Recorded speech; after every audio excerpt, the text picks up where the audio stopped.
আমাদের দৈনন্দিন জীবনের সব কিছুই সেনাবাহিনী নিয়ন্ত্রণ করে। বাংলাদেশের আর বাকিটি 61 জেলাতেও কিন্তু সেনাবাহিনী বিদ্যমান, কিন্তু তার চেয়ে বেশি হচ্ছে যে পার্বত্য চট্টগ্রামের 3 জেলায় বেশি। সেটার কারণ হিসেবে সমতলের মানুষকে কি বোঝানো হয়, আমরা নাকি সন্ত্রাসীবাদী, আমরা হচ্ছে সশস্ত্র গোষ্ঠী, এই জন্য হচ্ছে যে আমাদের এই সমস্যা করা হয়।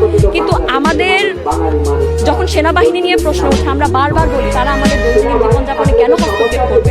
আমরা কয় কেজি বাজার বাসায় নিয়ে যাব, আমরা কয় কেজি চাল বাজার নিয়ে যাব, আমরা কখন রাস্তাঘাটে চলাফেরা করবো, একটা জায়গায় যেতে হলে 10 বার আমাদের চেকিং করা হয়। আমাদেরকে কেন হচ্ছে এভাবে সন্ত্রাসীভাবে পরিচয় করে দেওয়া হয় সবার সামনে। সমতলের একটা মানুষ বাকি 61 জেলায় যেভাবে একদম নিরবিচ্ছিন্নভাবে কোনো সমস্যা ছাড়া যেভাবে চলাফেরা করতে পারে, আমরা পাহাড়ের মানুষরা কেন বিচ্ছিন্নতাবাদী ট্যাগ দিয়ে আমাদেরকে এভাবে বন্দি করা হয়।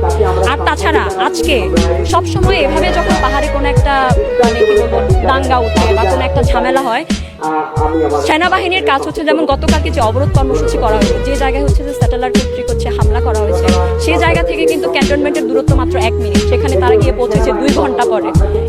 এটার কারণ কি, তারা শুধুমাত্র দোন শট দিয়ে হচ্ছে যে আনন্দ উপভোগ করেছে যে কে কিভাবে মারামারি করছে। 2 ঘন্টা পরে সেখানে যাওয়ার পরে তারা সেখানে হুইসেল বাজানোর পরে 2 দলকে হচ্ছে ওখান থেকে সরাই দিচ্ছে। আজকে